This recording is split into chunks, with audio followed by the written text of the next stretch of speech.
ಮಾನವೀಯ ಸ್ನೇಹಿತರ ಒಕ್ಕೂಟ ಕೊಡಗು ಜಿಲ್ಲಾ ವಾರ್ತೆ ಓದುತ್ತಿರುವವರು ಇಂದಿರಾ ಎಚ್ ಮಡಿಕೇರಿ. ಚಿತ್ರದುರ್ಗ ಜಿಲ್ಲೆಯ ಹಿರಿಯೂರು ತಾಲೂಕಿನ ಗೋರ್ಲತ್ತು ಕ್ರಾಸ್ ಬಳಿ ರಾಷ್ಟ್ರೀಯ ಹೆದ್ದಾರಿ 48ರಲ್ಲಿ ಲಾರಿ ಮತ್ತು ಸ್ಲೀಪರ್ ಕೋಚ್ ಬಸ್ ನಡುವೆ ಸಂಭವಿಸಿದ ಭೀಕರ ರಸ್ತೆ ಅಪಘಾತದಲ್ಲಿ ಹಲವು ಪ್ರಯಾಣಿಕರು ಸಜೀವ ದಹನಗೊಂಡಿರುವ ಘಟನೆಗೆ ಮುಖ್ಯಮಂತ್ರಿಗಳ ಕಾನೂನು ಸಲಹೆಗಾರರು ಹಾಗೂ ವಿರಾಜಪೇಟೆ ವಿಧಾನಸಭಾ ಕ್ಷೇತ್ರದ ಶಾಸಕ ಎಸ್ ಪೊನ್ನಣ್ಣ ಅವರು ಸಂತಾಪ ವ್ಯಕ್ತಪಡಿಸಿದ್ದಾರೆ. ಬೆಂಗಳೂರಿನಿಂದ ಗೋಕರ್ಣಕ್ಕೆ ತೆರಳುತ್ತಿದ್ದ ಖಾಸಗಿ ಬಸ್ ಮತ್ತು ಟ್ರಕ್ ನಡುವೆ ಚಿತ್ರದುರ್ಗದ ಹಿರಿಯೂರು ಬಳಿ ಅಪಘಾತ ಸಂಭವಿಸಿ ಹಲವು ಪ್ರಯಾಣಿಕರು ಸಜೀವ ದಹನಗೊಂಡಿದ್ದು, ಉಳಿದವರು ಗಾಯಗೊಂಡಿರುವ ಸುದ್ದಿ ತಿಳಿದು ತೀವ್ರ ಆಘಾತವಾಗಿದೆ. ಮೃತಪಟ್ಟವರ ಆತ್ಮಕ್ಕೆ ಶಾಂತಿಯನ್ನು ಕೋರುತ್ತಾ ಅವರ ಕುಟುಂಬ ವರ್ಗದವರಿಗೆ ನನ್ನ ಸಂತಾಪಗಳನ್ನು ತಿಳಿಸುತ್ತೇನೆ. ಗಾಯಾಳುಗಳು ಶೀಘ್ರ ಗುಣಮುಖರಾಗಲಿ ಎಂದು ಹಾರೈಸುತ್ತೇನೆ ಎಂದು ಸಾಮಾಜಿಕ ಜಾಲತಾಣದಲ್ಲಿ ತಿಳಿಸಿದ್ದಾರೆ. ಮಡಿಕೇರಿಯ ಕೊಡಗು ಗೌಡ ಸಮಾಜದ 3 ವರ್ಷಗಳ ಅವಧಿಯ ಆಡಳಿತ ಮಂಡಳಿಗೆ 15 ಮಂದಿ ಅವಿರೋಧವಾಗಿ ಆಯ್ಕೆಯಾಗಿದ್ದಾರೆ. ದಂಬೆಕೊಡಿ ಆನಂದ, ಸೂರ್ತಲೆ ಸೋಮಣ್ಣ, ಹುದೇರಿ ರಾಜೇಂದ್ರ, ಕೋಲ್ಯದ ಗಿರೀಶ್, ಮಂದ್ರಿರ ತೇಜಸ್, ಪುಳಕಂಡ ಸಂದೀಪ್, ಕೊಂಬನ ಪ್ರವೀಣ್, ಪೊನ್ನಚನ ಮಧು, ತೋಟಂಬೈಲು ಅನಂತಕುಮಾರ್, ಪೈಕೆರ ಮನೋಹರ ಮಾದಪ್ಪ, ಕಾಳೆರಮ್ಮನ ನಂದಕುಮಾರ್, ಆಮೆ ಸೀತಾರಾಮ್, ಪೇರಿಯನ ಘನಶ್ಯಾಮ್, ಮಹಿಳಾ ತಂಡದಿಂದ ಚೊಕ್ಕಾಡಿ ಪ್ರೇಮರಾಘವಯ್ಯ ಹಾಗೂ ಮೂಲೆಮಜಲು ಅಮಿತಾ ಆಯ್ಕೆಯಾದರು. ಗೌಡ ಸಮಾಜದ ಸಭಾಂಗಣದಲ್ಲಿ ನಡೆದ ಆಯ್ಕೆ ಪ್ರಕ್ರಿಯೆಯಲ್ಲಿ ಚುನಾವಣಾಧಿಕಾರಿಯಾಗಿ ಪಾಣತ್ತಲೆ ಪಳಂಗಪ್ಪ ಕಾರ್ಯನಿರ್ವಹಿಸಿದರೆ, ಕೊಡಗು ಗೌಡ ಸಮಾಜಗಳ ಒಕ್ಕೂಟ ಸಹಕಾರ ನೀಡಿತು.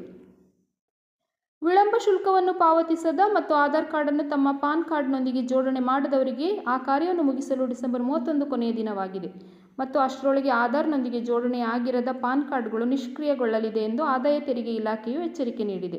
ಪಾನ್ ಕಾರ್ಡ್ ನಿಷ್ಕ್ರಿಯಗೊಳ್ಳುವ ಅಪಾಯದ ಜೊತೆಗೆ ಅಂಥವರು ಪಾನ್ ಕಾರ್ಡ್ಗಳ ಬಳಕೆಯನ್ನೊಳಗೊಂಡಿರುವ ಸೇವೆಗಳ ಅಲಭ್ಯತೆಯ ಸಂಭಾವ್ಯ ಅಪಾಯವನ್ನು ಎದುರಿಸಬೇಕಾಗಬಹುದು. ಜುಲೈ 1, 2017 ಅಥವಾ ಅದಕ್ಕೂ ಮುನ್ನ ಪಾನ್ ಕಾರ್ಡ್ ಪಡೆದಿರುವವರು ಅದನ್ನು ಆಧಾರ್ ಕಾರ್ಡ್ ಜೊತೆ ಜೋಡಣೆ ಮಾಡುವುದು ಕಡ್ಡಾಯವಾಗಿದೆ. ಆಧಾರ್ ಜೋಡಣೆ ಸೇವೆಯು ಇ-ಫೈಲಿಂಗ್ ಪೋರ್ಟಲ್ನಲ್ಲಿ ಲಭ್ಯವಿದೆ ಎಂದು ಇಲಾಖೆಯು ತಿಳಿಸಿದೆ. ಹೊಸ ಪಾನ್ ಕಾರ್ಡ್ ಅರ್ಜಿದಾರರಿಗೆ ಆಧಾರ್ ಆಧಾರಿತ ಪರಿಶೀಲನೆಯನ್ನು ನಿಯಮಗಳು ಕಡ್ಡಾಯಗೊಳಿಸಲಿವೆ. ಪೊನ್ನಂಪೇಟೆ ವಿದ್ಯುತ್ ವಿತರಣಾ ಉಪಕೇಂದ್ರದಲ್ಲಿ 66/11 kV ನೂತನ ಬ್ರೇಕರ್ಗಳ ನಿರ್ವಹಣಾ ಕಾಮಗಾರಿಯನ್ನು ಕೈಗೆತ್ತಿಕೊಳ್ಳುತ್ತಿರುವುದರಿಂದ ಸದರಿ ಕೇಂದ್ರದಿಂದ ಹೊರಹೊಮ್ಮುವ F1 ನಲ್ಲೂರು, F2 ಬಾಳಲೆ, F4 Titimathi, F5 Polibetta, F6 Begur, F7 Gonikoppa, F8 Ponnampet, F9 Hathur, F10 ಹೈಸೊಣ್ಣೂರು ಫೀಡರ್ನಲ್ಲಿ ದಿನಾಂಕ 27/12/2025 ಅಂದರೆ ನಾಳೆ ಬೆಳಿಗ್ಗೆ 10ರಿಂದ ಸಂಜೆ 4 ಗಂಟೆಯವರೆಗೆ ವಿದ್ಯುತ್ ಸರಬರಾಜಾಗುವ ಪೊನ್ನಂಪೇಟೆ, ಗೋಣಿಕೊಪ್ಪ, ತಿತಿಮತಿ, ಹಾತೂರು, ಅರವತ್ತೊಕ್ಲು, ಕಿರುಗೂರು, ದೇವರಪುರ, ಮಾಯಮುಡಿ, ದನುಗಾಲ ಹಾಗೂ ಸುತ್ತಮುತ್ತಲಿನ ಪ್ರದೇಶದಲ್ಲಿ ಈ ಮೇಲೆ ತಿಳಿಸಿರುವ ಸಮಯದಲ್ಲಿ ಹಾಗೂ ಸ್ಥಳದಲ್ಲಿ ವಿದ್ಯುತ್ ಸರಬರಾಜಿನಲ್ಲಿ ವ್ಯತ್ಯಯವಾಗಲಿದೆ. ಸಾರ್ವಜನಿಕರು ಸಹಕರಿಸುವಂತೆ ಚಾಮುಂಡೇಶ್ವರಿ ವಿದ್ಯುತ್ ಸರಬರಾಜು ನಿಗಮದ ಕಾರ್ಯ ಮತ್ತು ಪಾಲನೆ ವಿಭಾಗದ ಕಾರ್ಯನಿರ್ವಾಹಕ ಇಂಜಿನಿಯರ್ ಅವರು ಕೋರಿದ್ದಾರೆ. ಆಕ್ಸ್ಫರ್ಡ್ ಆಂಗ್ಲ ಮಾಧ್ಯಮ ಶಾಲೆಯ ವಿದ್ಯಾರ್ಥಿಗಳು ಪ್ರತಿಷ್ಠಿತ ಫ್ಯಾಕ್ಸ್ ರಾಜ್ಯ ಮಟ್ಟದ ಸ್ಪರ್ಧೆಯಲ್ಲಿ ಭಾಗವಹಿಸಿ ಅತ್ಯುತ್ತಮ ಸಾಧನೆ ಮಾಡುವುದರ ಮೂಲಕ ಕೀರ್ತಿ ತಂದಿದ್ದಾರೆ. ಕಕ್ಕಬ್ಬೆ ಗ್ರಾಮ ಪಂಚಾಯಿತಿಯ ಕುಂಜಿಲ ಗ್ರಾಮದ ಆಕ್ಸ್ಫರ್ಡ್ ಇಂಗ್ಲಿಷ್ ಮೀಡಿಯಂ ಶಾಲೆಯ 3 ವಿದ್ಯಾರ್ಥಿಗಳು ಕೋಝಿಕೋಡ್ನ ಟ್ರೇಡ್ ಸೆಂಟರ್ನಲ್ಲಿ ನಡೆದ ಪ್ರತಿಷ್ಠಿತ ಫ್ಯಾಕ್ಸ್ ರಾಜ್ಯ ಮಟ್ಟದ ಸ್ಪರ್ಧೆಯಲ್ಲಿ ಭಾಗವಹಿಸಿ ಅತ್ಯುತ್ತಮ ಸಾಧನೆ ಮಾಡುವ ಮೂಲಕ ಶಾಲೆಗೆ ಕೀರ್ತಿ ತಂದಿದ್ದಾರೆ. ಈ ಸ್ಪರ್ಧೆಯಲ್ಲಿ ರಾಜ್ಯಾದ್ಯಂತ ಸುಮಾರು 2,000 ವಿದ್ಯಾರ್ಥಿಗಳು ಭಾಗವಹಿಸಿದ್ದರು. ಕಠಿಣವಾದ ಆರಂಭಿಕ ಸುತ್ತುಗಳ ನಂತರ ಕೇವಲ 70 ವಿದ್ಯಾರ್ಥಿಗಳು ಮಾತ್ರ ರಾಜ್ಯ ಮಟ್ಟದ ಸ್ಪರ್ಧೆಗೆ ಆಯ್ಕೆಯಾಗಿದ್ದರು. ಇವರಲ್ಲಿ ಆಕ್ಸ್ಫರ್ಡ್ ಶಾಲೆಯಲ್ಲಿ 10ನೇ ತರಗತಿ ವ್ಯಾಸಂಗ ಮಾಡುತ್ತಿರುವ 3 ವಿದ್ಯಾರ್ಥಿನಿಯರಾದ ಹನ್ನತ್ ಅಬ್ದುಲ್ ಅಜೀಜ್, ಆಯಿಷಾ ಕೆ ಮೊಹಮ್ಮದ್ ಮತ್ತು ಸಫಾ ಕೆ ಮಜೀದ್ ಫೈನಲಿಸ್ಟ್ಗಳಾಗಿ ಹೊರಹೊಮ್ಮಿರುವುದು ವಿಶೇಷ. ಮಡಿಕೇರಿಯಿಂದ ಶಬರಿಮಲೆಗೆ 3 ಮಾಲಾಧಾರಿಗಳು ಪಾದಯಾತ್ರೆಯನ್ನು ಹಮ್ಮಿಕೊಂಡಿದ್ದಾರೆ. ಮಾಲಾಧಾರಿಗಳಾದ ವೇಣು, ಅಪ್ಪಣ್ಣ ಹಾಗೂ ಸಂತೋಷ್ ಮಡಿಕೇರಿಯಿಂದ ಶಬರಿಮಲೆಗೆ ಪಾದಯಾತ್ರೆ ಆರಂಭಿಸಿದ್ದು, ಸುಮಾರು 15 ದಿನಗಳು ಈ ಪಾದಯಾತ್ರೆ ನಡೆಯಲಿದೆ. ಕೊಡಗು ಕೆಂಬಟ್ಟಿ ಸಮಾಜದ 75ನೇ ವರ್ಷಗಳ ಬೇಡಿಕೆಯನ್ನು ಈಡೇರಿಸುವಲ್ಲಿ ಪ್ರಾಮಾಣಿಕ ಪ್ರಯತ್ನ ಮಾಡಿದ ಮುಖ್ಯಮಂತ್ರಿಗಳ ಕಾನೂನು ಸಲಹೆಗಾರರು ಹಾಗೂ ಶಾಸಕರಾದ ಅಜ್ಜಿಕುಟಿರ ಎಸ್ ಪೊನ್ನಣ್ಣ ಅವರನ್ನು ಕೊಡಗು ಕೆಂಬಟ್ಟಿ ಸಮಾಜದ ವತಿಯಿಂದ ಗೌರವಿಸಲಾಯಿತು. ಕೊಡಗಿನ ಕೊಡವು ಭಾಷೆ ಮಾತನಾಡುವ ಕೆಂಬಟ್ಟಿ ಸಮುದಾಯವು ಆದಿ ಕರ್ನಾಟಕ ಎಂದು ಜಾತಿ ಪ್ರಮಾಣ ಪತ್ರ ಪಡೆಯುತ್ತಿದ್ದು, ಅವರ ಮೂಲ ಜಾತಿಯ ಹೆಸರಾದ ಕೆಂಬಟ್ಟಿ ಹೆಸರಿನಲ್ಲಿಯೇ ಜಾತಿ ಪ್ರಮಾಣ ಪತ್ರ ಪಡೆಯುವ ಬಗ್ಗೆ ಮುಖ್ಯಮಂತ್ರಿಗಳನ್ನು ಭೇಟಿ ಮಾಡಿಸಿ ಕೇಂದ್ರಕ್ಕೆ ಶಿಫಾರಸು ಮಾಡುವುದಾಗಿ ಭರವಸೆಯನ್ನು ನೀಡಿದರ ಸಲುವಾಗಿ ವಿಧಾನಸೌಧದ ಶಾಸಕರ ಕಚೇರಿಯಲ್ಲಿ ಕೊಡಗು ಕೆಂಬಟ್ಟಿ ಸಮಾಜದ ಪರವಾಗಿ ಸಮಾಜದ ಅಧ್ಯಕ್ಷ ಮೊಳ್ಳೆಕುಟ್ಟಂಡ ದಿನು ಬೋಜಪ್ಪ ನೇತೃತ್ವದಲ್ಲಿ ಸನ್ಮಾನಿಸಿ ಗೌರವಿಸಲಾಯಿತು.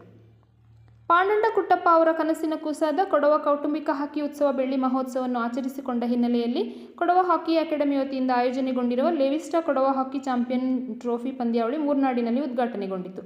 ಕಳೆದ 25 ವರ್ಷಗಳ ಕಾಲ ನಡೆದ ಪಂದ್ಯಾವಳಿಯಲ್ಲಿ ಪ್ರಥಮ ಮತ್ತು ದ್ವಿತೀಯ ಸ್ಥಾನ ಪಡೆದ 13 ತಂಡಗಳ ನಡುವೆ ಟ್ರೋಫಿಗಾಗಿ 5 ದಿನಗಳ ಕಾಲ ಸೆಣಸಾಟ ನಡೆಯಲಿದೆ.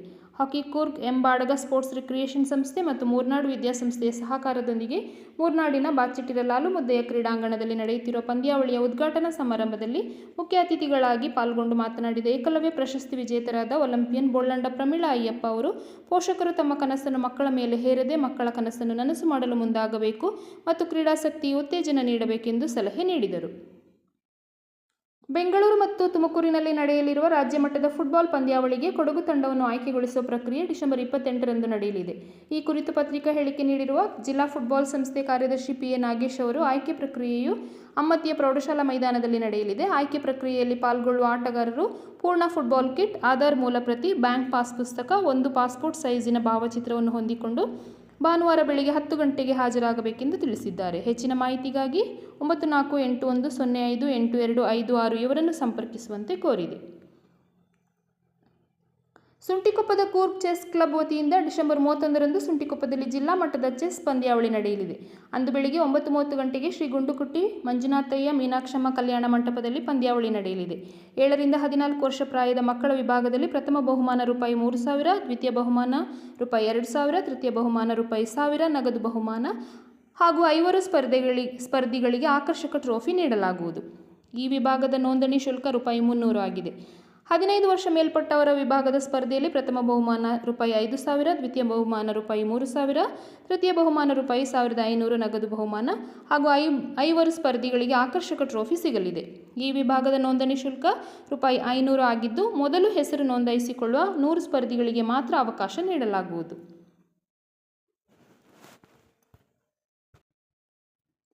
2025 ಡಿಸೆಂಬರ್ 26ರಿಂದ 31ರವರೆಗೆ ಆಂಧ್ರಪ್ರದೇಶದ ಕಡಪದಲ್ಲಿ ನಡೆಯುವ 3ನೇ ರಾಷ್ಟ್ರೀಯ ದಕ್ಷಿಣ ವಲಯ ಸಬ್ ಜೂನಿಯರ್ ಮಹಿಳಾ ಹಾಕಿ ಪಂದ್ಯಾವಳಿಗೆ ಕರ್ನಾಟಕ ರಾಜ್ಯ ತಂಡಕ್ಕೆ ಅಲೆಮಾಡ ತ್ರಿಷಾ ಕಾವೇರಮ್ಮ ಆಯ್ಕೆಯಾಗಿದ್ದಾರೆ. ಇವರು ಮಡಿಕೇರಿ ಸಾಯಿ ಕ್ರೀಡಾ ಸಂಸ್ಥೆಯಲ್ಲಿ ತರಬೇತಿ ಪಡೆಯುತ್ತಿದ್ದು, ಇವರು ಮಡಿಕೇರಿ ಜೂನಿಯರ್ ಕಾಲೇಜಿನಲ್ಲಿ ಮೊದಲ PUCಯಲ್ಲಿ ವ್ಯಾಸಂಗ ಮಾಡುತ್ತಿದ್ದಾರೆ. ಇವರು ಮೂಲತಃ ಪೊನ್ನಂಪೇಟೆ ತಾಲೂಕು ಮುಗುಟಗೇರಿ ಗ್ರಾಮದ ಮಾನವೀಯ ಸ್ನೇಹಿತರ ಒಕ್ಕೂಟದ ಪ್ರತಿನಿಧಿಯಾದ ಅಲೆಮಡ ನವೀನ್ ಹಾಗೂ ಧನ್ಯ ದಂಪತಿಯ ಪುತ್ರಿಯಾಗಿದ್ದಾರೆ. ಇಲ್ಲಿಗೆ ಜಿಲ್ಲಾ ವಾರ್ತೆ ಮುಕ್ತಾಯವಾಯಿತು.